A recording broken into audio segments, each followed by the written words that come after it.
Mucho ha dicho la leyenda negra antiespañola sobre la conquista de América. Pero mientras se ha dicho muy poco de la desmembración que representaron los acontecimientos del primer cuarto del siglo XIX, mucho se ha dicho de los agentes británicos que han pasado a la historia como libertadores. Aunque la verdad es que las gestas españolas en los movimientos secesionistas de América son muy poco conocidas, al haber sido metódicamente y por intereses espurios ocultadas a los españoles, siendo, como fue el caso, tan admirables como admirables son las gestas de la conquista. Hecho fácilmente constatable si somos conscientes de que España estaba presente desde Tierra del Fuego hasta Alaska, algo que hoy la mayoría de la población desconoce. Y algo más importante, la defensa de todo ese inmenso territorio estaba llevada a cabo por un número irrisorio de unidades militares que no superaba un total de 25.000 hombres en todo el continente americano. Algo tiene que deducirse de este hecho, a priori, y no es otra cosa que la fidelidad y la españolidad, tanto de la población aborigen como de los criollos. Pero por otra parte, la actividad británica en torno a la piratería y acoso de los intereses hispánicos a lo largo del siglo XVIII era ya modus vivendi del imperio británico naciente. Un nuevo ataque inglés que se produciría el 10 de mayo de 1807 al mando de John Bitelloque llegó a entrar en Buenos Aires. Los ingleses fueron recibidos por los porteños con lanzamiento de aceite hirviendo, capitulando los ingleses finalmente el día de San Fermín de 1807 en la Plaza de Toros. Todo un icono. Fue un rechazo popular forzado por la realidad, ya que los ejércitos españoles, tradicionalmente, nunca tuvieron especial significación en América, limitándose a estar compuestos por pequeñas unidades, ya que el esfuerzo militar estuvo volcado muy especialmente en los frentes europeos, y la conquista de América fue más obra de religiosos y de legisladores que de militares. Es necesario destacar que las defensas del territorio estaban estrictamente limitadas en las fronteras norte y sur para enfrentarse a posibles ataques de tribus no sometidas, y muy principalmente en la costa para defender el territorio de las constantes agresiones llevadas a cabo por los enemigos tradicionales de España, muy especialmente Inglaterra y Holanda. En el interior, los problemas eran de menor entidad, por lo que, como señala el historiador Francisco Núñez Proaño, una antigua práctica del sistema borbónico de defensa consistía en integrar a las comunidades indígenas retiradas de las zonas más habitadas en las tareas de la defensa y control de las fronteras. Ello se lograba nombrando jefes militares a los que eran de las tribus y clanes, reforzando su autoridad por diversos métodos, y así se podía contar con su movilización llegado el caso. Para ello, se les entregaban, además de otros presentes, uniformes militares con divisas de empleo, medallones con el retrato del rey, golas e incluso banderas. Estos indígenas también fueron en su mayoría fieles a la corona de España durante la guerra secesionistas de América. Abundando en todo lo señalado, José Manuel Restrepo, en su Historia de la Revolución de la República de Colombia, señala: el aparato militar del Estado hispánico era simbólico en la práctica. Se limitaba a la defensa de las plazas fuertes en las costas, porque en el interior era tal el consenso que bastaban unos cuantos voluntarios nativos agrupados en milicias. Y sigue afirmando: las fuerzas que el virrey de Santa Fe tenía a sus órdenes para defender el virreinato eran harto insignificantes. Constaban de 3.800 hombres de tropa de línea de todas armas con 9.000 de milicias. Y no era muy diferente en otras partes. Así, en la defensa de Buenos Aires, la milicia militar, tan reducida como era, estuvo compuesta principalmente por gente nacida en el territorio.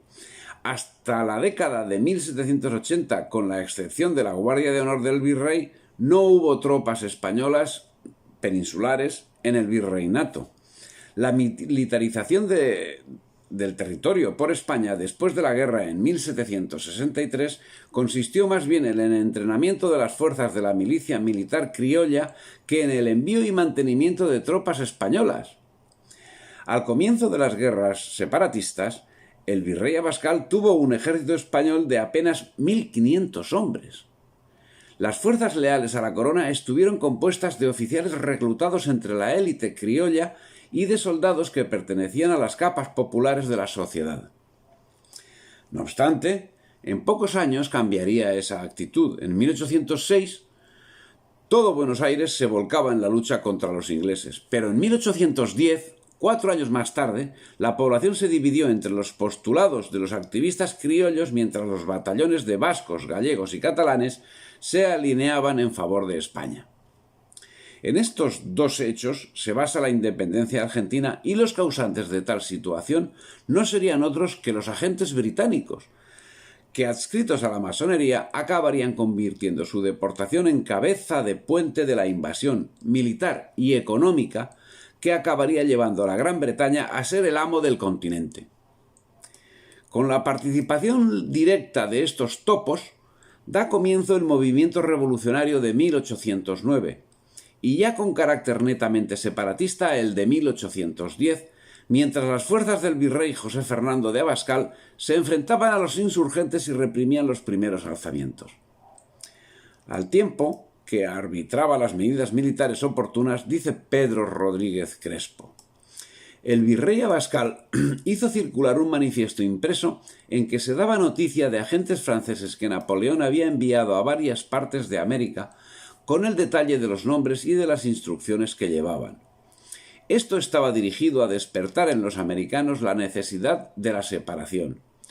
¿En qué consistía el plan napoleónico en el decir de Abascal? En primer lugar, propagar la noticia de que España ya estaba perdida y que la resistencia era inútil. En segundo lugar, convencer de que la independencia se justificaba porque no había autoridad legítima en España. Y además que Napoleón no quería más recompensa que la libertad de los países para establecer luego libres relaciones de comercio con ellos. Es así como el virrey Abascal organiza la lucha antiseparatista, no pudiendo ser de otro modo, siendo que en ese tiempo y hasta 1814 no pueden acudir tropas peninsulares que tan solo actuarían eficazmente en Venezuela y en la Nueva Granada. Y como consecuencia, el grueso de las tropas estaría compuesto por americanos, situación que se alargaría hasta Ayacucho, representando el contingente español europeo, una parte minoritaria entre los que defendían a la patria en América. De esa reacción del virrey Abascal arranca en la práctica la creación del ejército español en América, ya que el ejército que había existido hasta el momento se había dedicado casi en exclusiva a la defensa exterior frente a la piratería europea. Así, la mayor parte de las agrupaciones militares patriotas fueron de nueva creación y fueron formadas por unidades americanas nuevas en su mayoría, con regimientos como el Chancay, Huancavelica, Condes Suyos o Arica, que sin disciplina ni instrucción hicieron frente a la única amenaza no prevista en el sistema de defensa de las Indias: el separatismo. Siendo esta la situación, es difícil aceptar el calificativo de patriota al ejército de Bolívar, que contaba con un altísimo número de mercenarios extranjeros. Fue el ejército realista, denominado así al que se mantuvo fiel a España, el que estuvo integrado en su inmensa mayoría por patriotas españoles americanos, el 90% de los cuales pertenecía a las diversas etnias: indios, mestizos, pardos, blancos y negros, siendo el 10% restante de patriotas españoles peninsulares, y mantendrán su continuidad únicamente por reemplazo de americanos. La respuesta a esta incógnita no debe buscarse fuera de la leyenda negra contra España, que desde el siglo XVI viene gestándose por quienes encarnan los principios materialistas. Una verdadera losa que el espíritu hispánico no supo contrarrestar en su momento, en la certeza de que no debía atender la mendacidad, virtud que no tiene cabida en un espíritu impregnado de humanismo cristiano como es el español. La realidad nos ha demostrado que fue un error craso, pues hoy mismo son los propios españoles quienes, ahitos de la incultura insuflada por los enemigos históricos, se creen sin plantearse siquiera informarse y sin tan siquiera comparar las realidades raciales actuales del mundo hispánico y de las colonias británicas, esa misma historia mendaz. La cruda realidad es que la separación de América nunca fue una guerra de independencia, y contrariamente a lo que afirma el núcleo duro del pensamiento revisionista histórico, muy a pesar de haberse producido también enfrentamiento civil, tampoco se trató de una guerra civil entre españoles, sino una guerra de conquista británica, que utilizó a un grupo de ilustrados, alguno de ellos acosado por la justicia española y todos imbuidos del espíritu de la Ilustración y de la masonería, al servicio del mercantilismo británico. ¿Cómo se puede llamar guerra de independencia cuando los ejércitos contendientes estaban conformados de la forma que queda señalada? A modo de ejemplo, y en el momento cumbre de la desolación, en una de sus importantes obras, Javier Ocampo López recuerda que en los 12.600 soldados realistas de la batalla de Ayacucho, solo 600 eran peninsulares.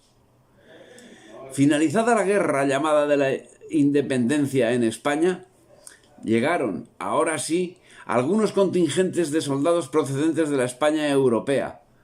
Al respecto, el historiador Restrepo señala: ahora bien, este aporte de ultramar no constituía un rasgo de las filas realistas.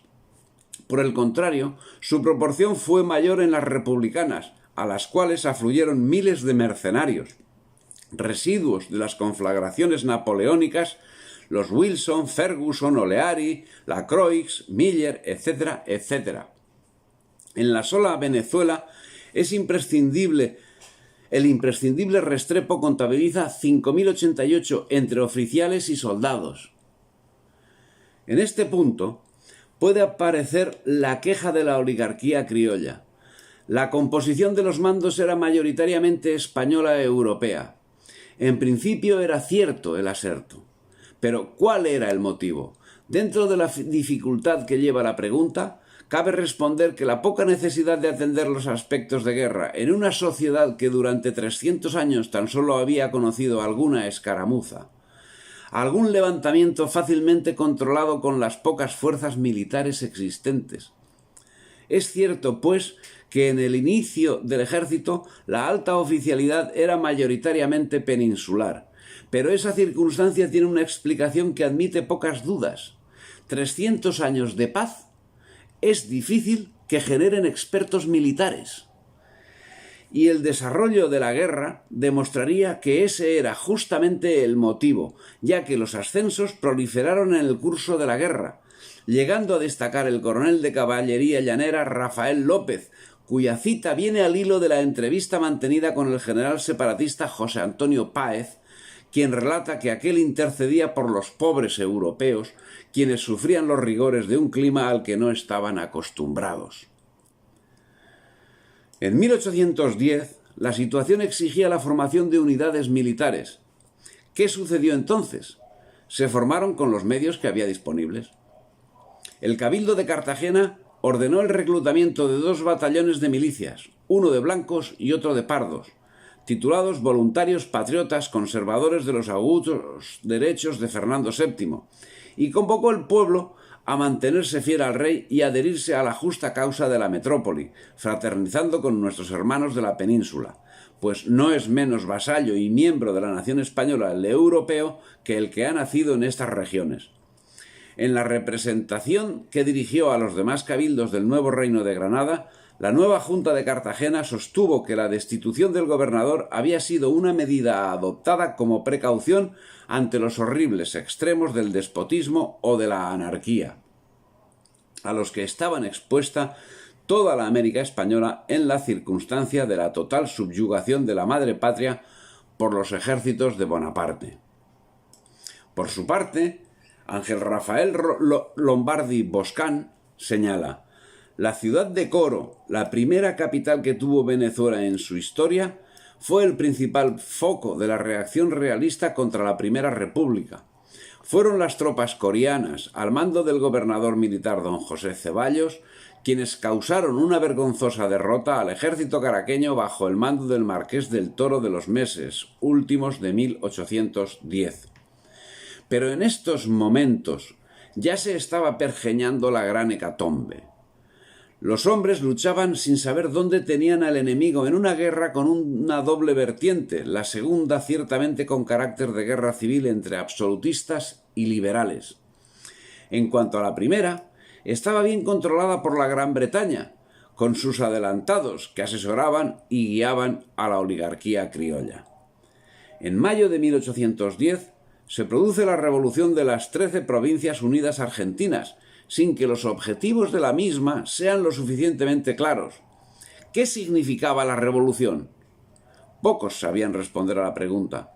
Como ejemplo, el héroe Pedro Antonio de Olañeta, un terrateniente residente en Potosí que en mayo de 1810, al producirse la revolución, se erigió en caudillo militar de sus hombres. En un principio, y como tantos otros, creyó que la revolución se hacía en defensa de Fernando VII. Pero al comprender la verdadera situación, de traición flagrante en beneficio de Inglaterra, tomó decidido partido por el bando realista, desarrollando su actividad en la defensa del Alto Perú bajo las órdenes del criollo José Manuel de Goyeneche. Nuevamente engañado y perseguido con saña, combatió contra los ejércitos liberales, en cuya lucha se impuso en Potosí y en Charcas, exigiendo la deposición de los gobernadores. En su guerra contra los liberales y contra los separatistas, se le unieron importantes contingentes, llegando a componer un ejército de 5.000 voluntarios que se enfrentaron a los generales liberales Valdés y Carratalá. La evolución le era favorable hasta que la traición de Ignacio Rivas lo llevó a ser vencido por Valdés. Continuó la lucha haciéndose fuerte en el Alto Perú hasta que los intereses mineros británicos propiciaron que, mediando nuevas traiciones, el 29 de enero de 1825 fuese expulsado de La Paz. Nuevamente traicionado, en esta ocasión por su propio sobrino, fue vencido y herido el 1 de abril en la batalla de Tumusla y al día siguiente fue asesinado. Actitud normal En el Virreinato del Río de la Plata, tras la Revolución de Mayo de 1810, y como ya hemos visto, el 26 de agosto la Junta de Buenos Aires derrota a los realistas en Cabeza de Tigre y ejecuta a Santiago de Liniers, siendo que, en palabras de Julián Kopecek, desde el comienzo del proceso, Moreno ha introducido el ideario jacobino en la mente y los corazones de las vanguardias criollas. La Sociedad Patriótica y la Logia articularán una alianza de poder, un contrapoder paralelo al aparato institucional que fijará el rumbo de la naciente situación política. Rumbo que estaría marcado por la sangre de quienes presentaban alguna oposición a las instrucciones marcadas. Liniers, el jefe militar que abatió a los ingleses, terminaría fusilado. Alzaga, el caudillo popular que armó al pueblo contra los ingleses, terminaría ahorcado. Saavedra, el jefe militar que se levantó contra el anglófilo virrey Cisneros, terminaría exiliado y su memoria cubierta por un asombroso silencio. Moreno, el secretario técnico de la Junta que pretendía arreglar el problema con una reclamación diplomática, murió misteriosamente. Su deceso fue precipitado por la administración de un emérito que el capitán del buque inglés le suministró imprudentemente. Según las textuales palabras de su hermano Manuel Moreno, autor de Vida y Memorias del doctor Mariano Moreno, página 241. Agrega Manuel Moreno que el cadáver de su hermano estuvo todo el día sobre la cubierta envuelto en la bandera inglesa. Larrea, proclive a negocios junto a los ingleses, se suicidó. La lista es trágica, tanto por la ferocidad de los medios de eliminación como por la continuidad de fusilamientos y asesinatos y de suicidios que plagan el destino fatal de nuestros gobernantes y prohombres. Los nombres de Dorrego, Chilavert, de López Jordán, de Leandro Alem, de Lisandro de la Torre, de Belisario Roldán, de Leopoldo Lugones, de General Valle y tantísimos otros de plena actualidad, son testimonios extremadamente serios que nos llevan a una conclusión que causa espanto. Los enemigos que se apoderaron sigilosamente del mundo hispánico siguen imperturbables y victoriosos, mientras que mitos, dogmas, esquemas, etiquetas, palabras y hasta letras siguen provocando el desencuentro de nuestras mentes más brillantes y de nuestros espíritus más lúcidos. Mientras tanto, en México, en septiembre de 1810, el cura Miguel Hidalgo proclamaba su revolución por la independencia, por el rey, por la religión, por la Virgen India de Guadalupe, por el color del pelo, contra los peninsulares. Con este banderín de enganche reunió un ejército de gañanes y de mineros que tomaron Guanajuato, donde llevaron a término la masacre de la Alhóndiga, lugar donde se había refugiado un importante número de personas. Luego tomarían Querétaro, San Luis, Potosí, Guadalajara. Pero tras un enfrentamiento con unidades del ejército realista, se produjo una retirada descontrolada que acabó en fuga de los revoltosos, siendo hecho prisionero Hidalgo, quien, tras haber manifestado públicamente su arrepentimiento y animar a sus seguidores a deponer las armas, fue justamente fusilado. Los principales implicados en el movimiento de Hidalgo fueron los capitanes Ignacio Allende, Mariano Abasolo y Juan Aldana, así como el corregidor de la ciudad de Querétaro, Miguel Domínguez, y su esposa Josefa Ortiz de Domínguez. En su proclama, el cura Hidalgo argumentaba: estamos prontos a sacrificar gustosos nuestras vidas en su defensa, protestando delante del mundo entero que no hubiéramos desenvainado la espada contra estos hombres, cuya soberbia y despotismo hemos sufrido con la mayor paciencia por espacio de casi 300 años, en que hemos visto quebrantados los derechos de la hospitalidad y rotos los vínculos más honestos que debieron unirnos, después de haber sido el juguete de su cruel ambición y víctimas desgraciadas de su codicia, insultados y provocados por una serie no interrumpida de desprecios y ultrajes, y degradados a la especie miserable de insectos, reptiles. Si no nos constase que la nación iba a perecer irremediablemente y nosotros a ser viles esclavos de nuestros mortales enemigos, perdiendo para siempre nuestra religión, nuestra ley, nuestra libertad, nuestras costumbres y cuanto tenemos más sagrado y más precioso que custodiar. Buenos argumentos que podían tapar el proceso judicial por el que habían sido embargados los bienes que poseía en Valladolid, hoy Morella, en México. Es de destacar que el avance de los insurgentes tuvo fin en la batalla de Puente de Calderón, ocurrida el 17 de enero de 1811 a unos 60 kilómetros de Guadalajara. Un enfrentamiento protagonizado por 100.000 rebeldes contra 6.000 patriotas, en el que fue el último episodio bélico de la primera etapa del movimiento secesionista mexicano.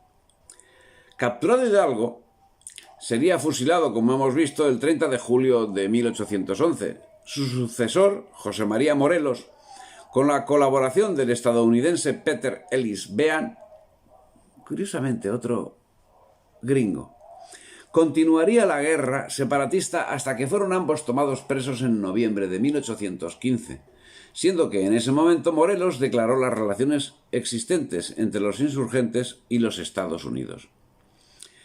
También Morelos acabaría retractándose de sus actos e informando de los lugares donde se asentaban los insurgentes, siendo fusilado el 22 de diciembre. Agustín Iturbide, que había combatido a Morelos, acabaría relevándolo. Mientras, los miembros de la orquesta que llevaban su función desde la península no tenían prisa en actuar. Las primeras fuerzas peninsulares que llegaron a contener el levantamiento de Hidalgo zarparían en noviembre de 1811, y hasta finales de 1812 compondrían un total de unos 7.000 hombres de infantería y de artillería. El caso de México fue sensiblemente diferente al del resto de América. Aquí el 55% de los ejércitos revolucionarios estaban compuestos por indígenas, y el cariz que insuflaron los próceres al mismo le dieron unas características similares a las que vistió la Revolución Francesa de 1789. Tan es así que el asalto a la Alhóndiga de Granaditas por su crueldad es un remedo de la toma de la Bastilla. El 19 de abril de 1810 se tiene como la Declaración de Independencia de Venezuela, que sería ratificada por los representantes de las provincias el 5 de julio de 1811, cuando se constituyeron en la Confederación Americana de Venezuela. En la Capitanía General de Venezuela, el movimiento de abril de 1810 triunfa sin dificultad en la mayor parte del territorio, si bien los realistas se imponen en las provincias de Coro, Maracaibo y La Guayana. Las fuerzas realistas son exiguas. Apenas las unidades veteranas, 7 compañías de infantería, y de milicias, 2 batallones de infantería de Valencia, 1 de Maracaibo y 4 compañías en La Guayana, preexistentes en las zonas que quedaron inicialmente en su poder, complementadas y reforzadas por voluntarios, algunos de los cuales acuden desde las ciudades insurgentes, entre ellos una fracción del batallón veterano de Caracas. Es el caso que mediado el año 1810 la insurrección había alcanzado unas proporciones gigantescas con unos éxitos que auguraban un cercano final de la contienda con resultado favorable para los separatistas, quienes controlaban ciudades y territorio. Las fuerzas nacionales tan solo eran incontestables en el Perú y en algunos otros puntos de menor importancia. Era el 16 de septiembre de 1810 cuando tuvo lugar el levantamiento armado en Dolores, dirigido por Miguel Hidalgo. Ignacio Allende, Juan Aldama y José Mariano Abasolo lo secundaban. El 18 de septiembre se convocaba a un cabildo abierto en Santiago de Chile, que estableció una junta de gobierno y convocó un congreso general. El 20 de octubre comenzaba en Quito la revolución autonomista. Los días 13 y 18 de noviembre, Miguel Hidalgo ordena degollar españoles en las barracas de Las Bateas, cerca de Valladolid, hoy Morelia. El 12 de diciembre, en la barraca de Oblatos, comienza la matanza de 360 españoles por parte del torero Marroquín y otros. Mientras tanto, la descoordinación y el enfrentamiento entre las tropas leales a España era manifiesta, acorde con la situación sufrida en la España europea, por lo que, según relata Jaime del Arenal Fenocchio, los ejércitos realistas fueron en general improvisados sobre la base de unidades de nueva creación y otras, las menos, recicladas del periodo prerrevolucionario, puesto que los ejércitos virreinales, en su mayoría, se vieron desintegrados, cuando no se pasaron en bloque a los insurgentes. Pero también se sumaron a las tropas realistas numerosos criollos que reaccionaron en defensa de los legítimos derechos del rey frente al estallido de la revolución. No fue menor tampoco el influjo de revolucionarios arrepentidos o desengañados a lo largo de los años, luego de que la revolución fuera mostrando, poco a poco, sus verdaderas intenciones subversivas y rupturistas de la tradición católica. Animado a revolver la situación, los ingleses transportan a Bolívar a La Guaira el 5 de diciembre de 1810 y a Francisco de Miranda 5 días después. Miranda sería designado comandante en jefe de los separatistas y este nombraría coronel a Bolívar con el mando en Puerto Cabello.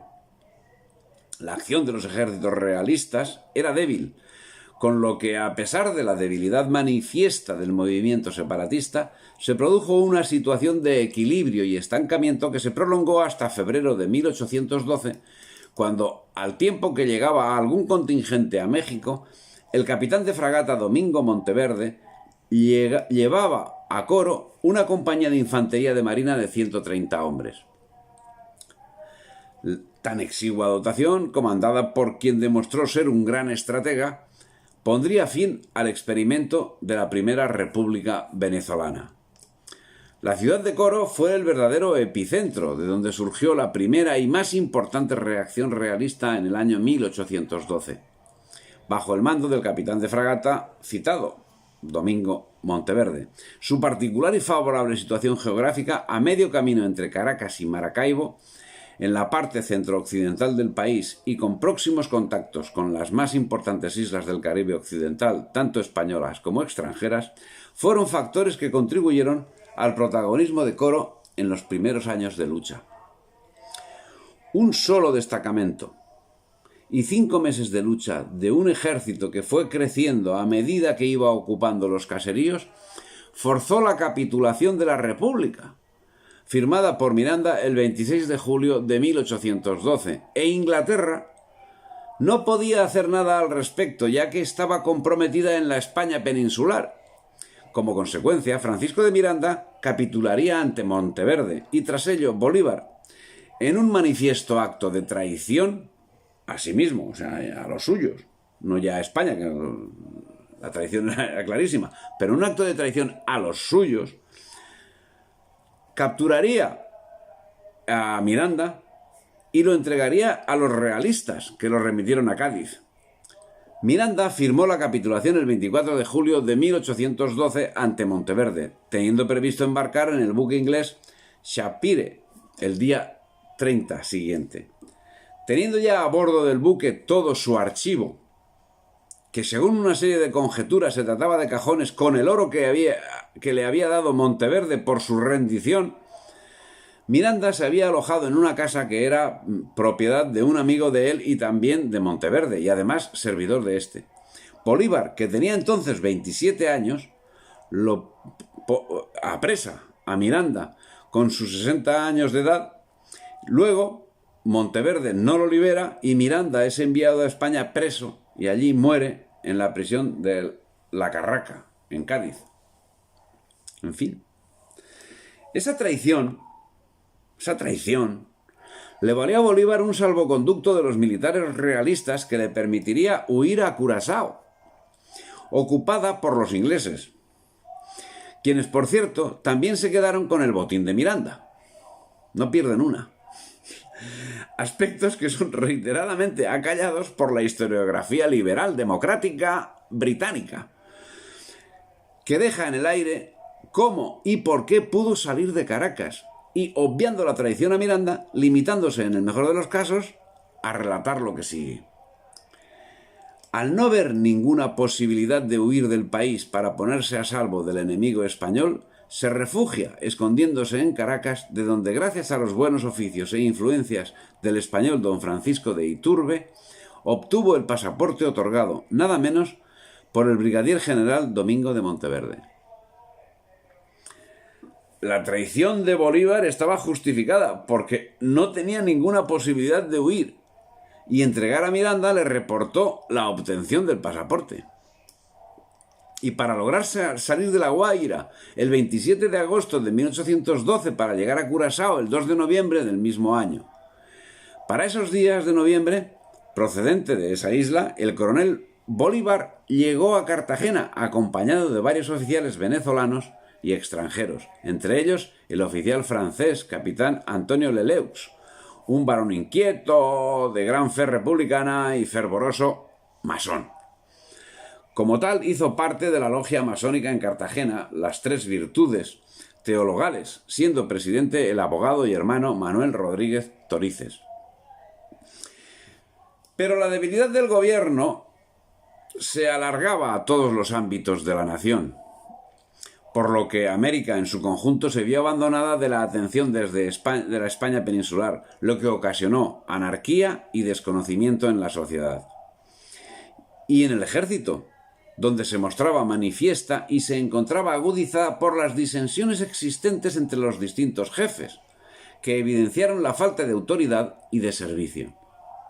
Así, Monteverde se manifestó independiente en su actuación, mostrando clara insumisión ante sus superiores y en concreto ante su jefe, el capitán general Millares, que no llegó a imponer su autoridad por temor a una guerra civil dentro del bando patriota.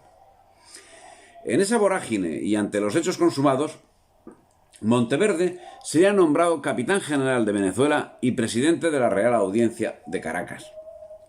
Se consolidaba un periodo convulso, vacío de poder, que fue llenado por caudillos regionales que convirtieron sus respectivos territorios en auténticos feudos. Los militares realistas se enfrentaron entre sí, algo que sería señalado en 1816 por el capitán general, presidente y gobernador de la provincia de Venezuela, Salvador de Moxó.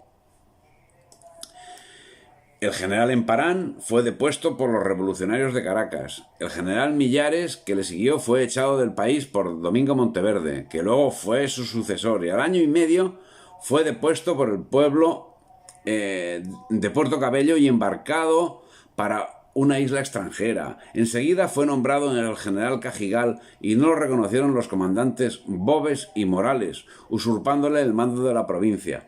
Y al fin lo hizo salir para España el general Morillo, igualmente que al brigadier Ceballos, que ejercía la capitanía general interina.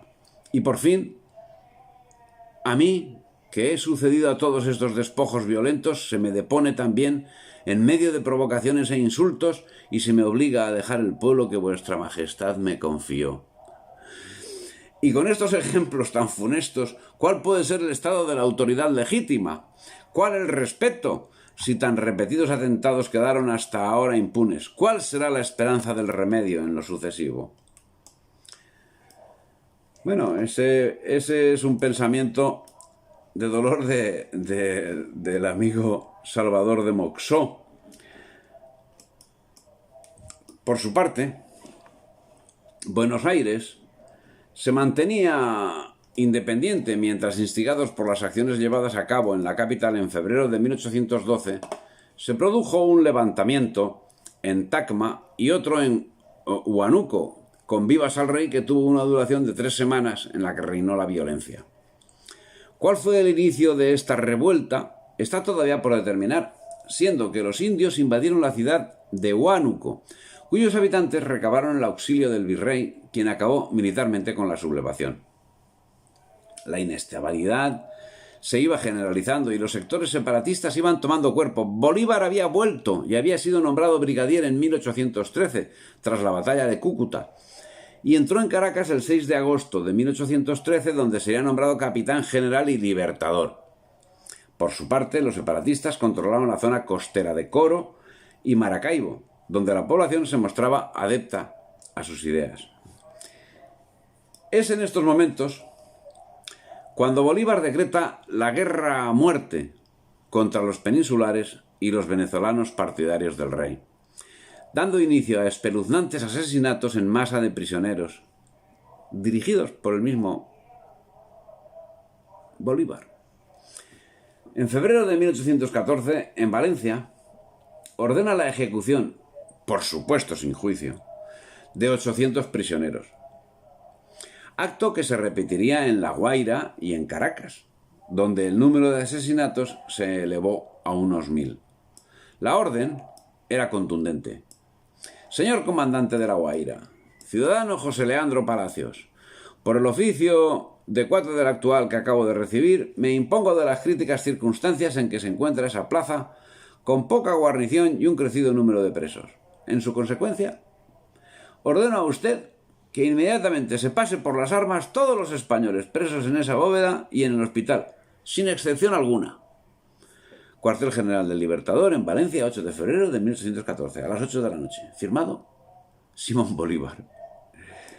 Para justificar esta actuación, el panegirista y controlador británico Daniel O'Leary no encuentra otro camino que el adentrarse en la historia negra creada por ellos mismos, y acto seguido pone en manos de españoles aquello que los británicos demostraron dominar a la perfección, y hasta ser sus creadores, y afirma: para establecer su poder, los conquistadores al llegar a la América recurrieron al crimen y al derramamiento de sangre humana.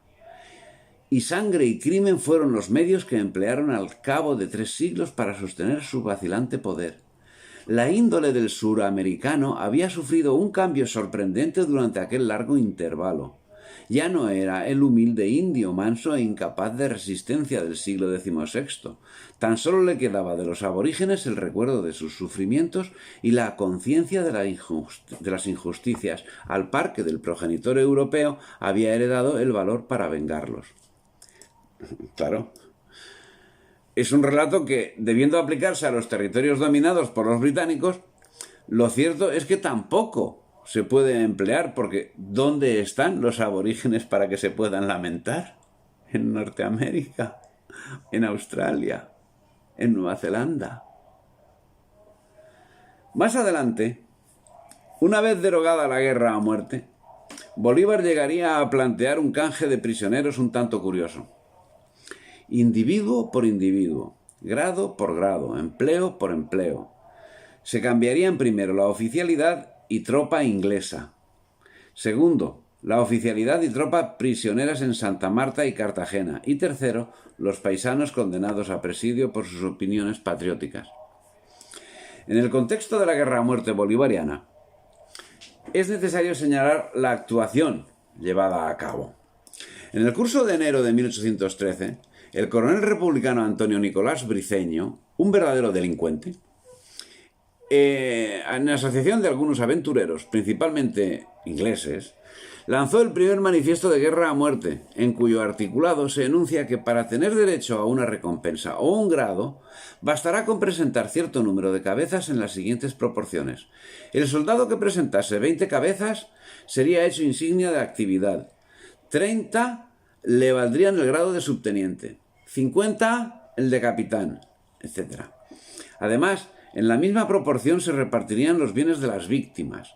Su texto fue enviado para ser refrendado a los generales Castillo y Bolívar en sendas copias escritas con la sangre de dos ancianos peninsulares asesinados, cuyas cabezas adjuntó este oficial de honor, como le denominó posteriormente Bolívar cuando a su vez supo de su fusilamiento por el bárbaro y cobarde Tizcar. Pero la guerra a muerte, según los británicos, protectores de la buena fama de sus agentes y en pluma de Oleari, era repugnante para Bolívar, que se veía obligado a ejecutarla dada la cerquedad de los patriotas. Esa llamada a la guerra a muerte tenía ya sus antecedentes concretados el 13 de agosto de 1811, cuando Miranda tomó Valencia, por capitulación, tras lo cual procedió a ejecutar a sablazos a los cabecillas sublevados. Una actuación que traería graves consecuencias, también para Bolívar. La horma de su zapato la encontraría en el llanero José Tomás Boves, el cual llevó a cabo una feroz respuesta a la llamada de Bolívar. El terror al genocidio iniciado por las tropas del agente británico Bolívar precedía a su llegada. La fama de sus asesinatos corría de boca en boca. El despotismo, el ultraje y el saqueo tomaron cuerpo donde imperaban los separatistas, quienes, para mayor escarnio, hacían ostentación de su poder al amparo de los excesos que sobre la población indefensa ejecutaba un ejército de desarrapados que llevaba hasta el extremo el edicto bolivariano, que destruía todo a su paso: obrajes, pequeñas industrias, todo aquello que perjudicaba a los intereses del mercantilismo británico, preparando el terreno para lo que vendría después.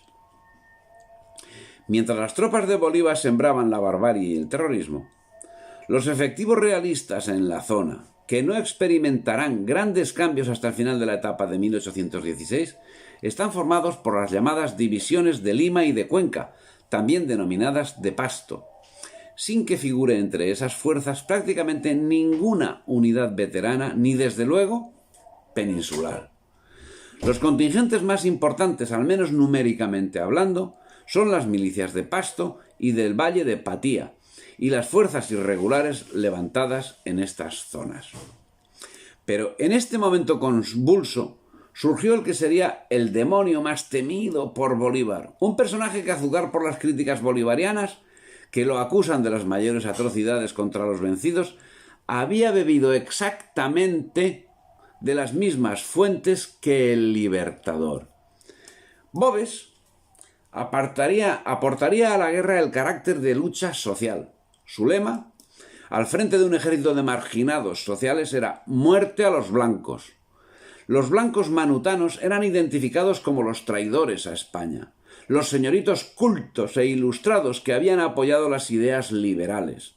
Es cierto que sus capitanes, extraídos de entre la chusma, cometieron excesos, pero no más de los cometidos por Bolívar, y además con un freno, si no firme, freno al fin, de Boves. El núcleo del ejército de Boves eran los guerreros del Indio Vargas, más tarde integrados en el batallón Numancia, y la infantería de marina de Monteverde, llevada de Cuba. El 1 de febrero de 1814, el realista Boves tomó rumbo a Caracas con su caballería, acompañado por Rosete, con quien competía en crueldad y sadismo. Dicen, y caen con toda violencia sobre los valles de Tuy. El patriota el separatista Campo Elías intenta detenerlos en la puerta, pero sus esfuerzos resultan vanos y es derrotado. Simón Bolívar, al ser informado de este acontecimiento, concentra sus tropas en Valencia. Desesperado busca frenar la horda de asesinos que se dirige a Caracas. Entonces, en La Guaira, llena de prisioneros y pocas tropas, decide que el único camino es el fusilamiento, incluido el de los enfermos, al que hacíamos referencia líneas arriba. Arismendi, aterrorizado por la magnitud de la masacre que se iba a perpetrar a instancias de Bolívar, amenaza con no cumplir la orden. Pero el Libertador insiste en que todos deben ser fusilados y sin perdón para nadie. No es que no tuviese gente que le hiciese reconvenir ese asesinato. Es que la tuvo. Pero, ¿quién era José Tomás Boves? Si Bolívar, además de ser un terrorista, un genocida y era un señorito, un terrateniente, un ilustrado, fiel servidor de sus benefactores británicos. Si Bolívar era eso, Boves no era nada de eso. Era un honesto trabajador que las circunstancias lo llevaron a dejar su oficio de pulpero en los llanos de Guárico y a convertirse en jefe de los llaneros con la única idea de combatir al tirano. Si cometió excesos, no pueden recibir la misma condena que los cometidos por el señorito Bolívar. Pero es que, llegado el caso, demostró una misericordia que no cabía en la mente de Bolívar. Y con su espíritu llanero, a pesar de ser asturiano de nacimiento, consiguió poner a raya a los terroristas de Bolívar.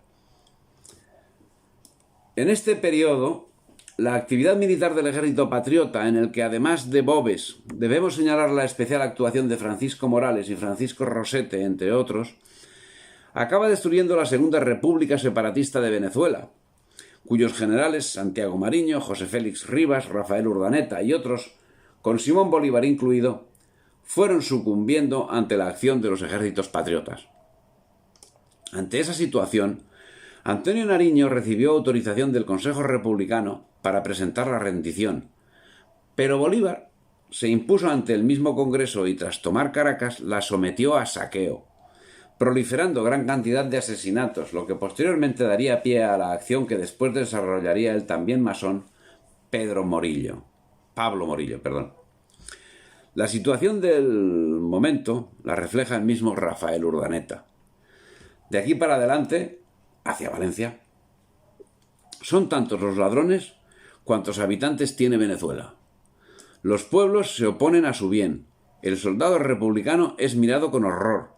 No hay un hombre que no sea un enemigo nuestro. Voluntariamente se reúnen en los campos a hacernos la guerra. Nuestras tropas transitan por los países más abundantes y no encuentran qué comer. Los pueblos quedan desiertos al acercarse nuestras tropas, y sus habitantes se van a los montes.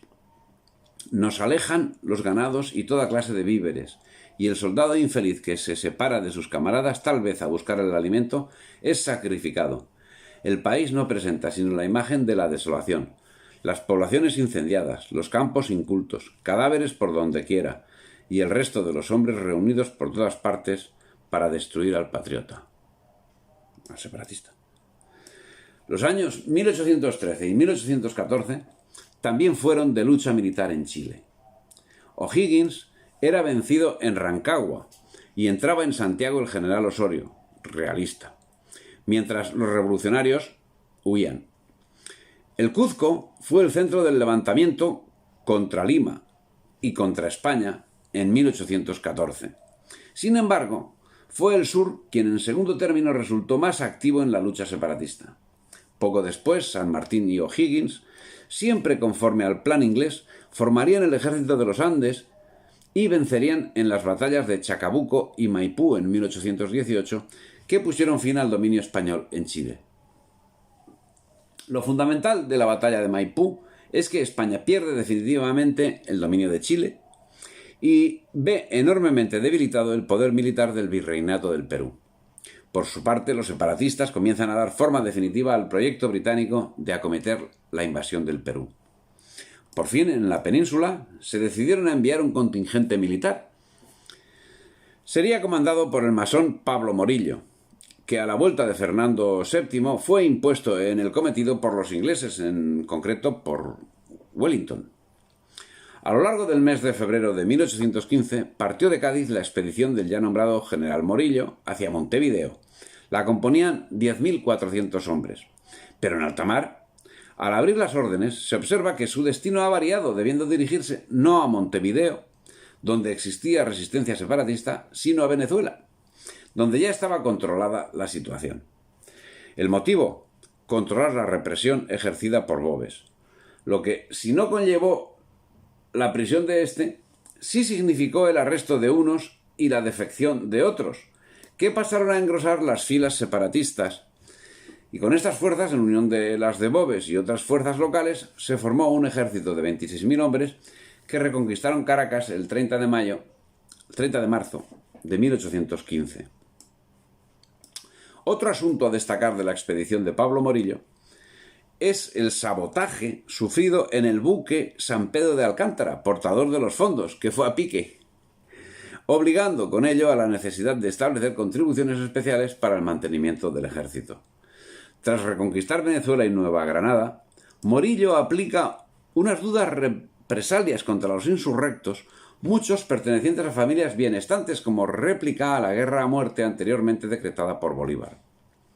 Era una manifiesta desobediencia a las órdenes encomendadas, pero no sería depuesto por ello, como sí fueron depuestos algunos de sus subordinados.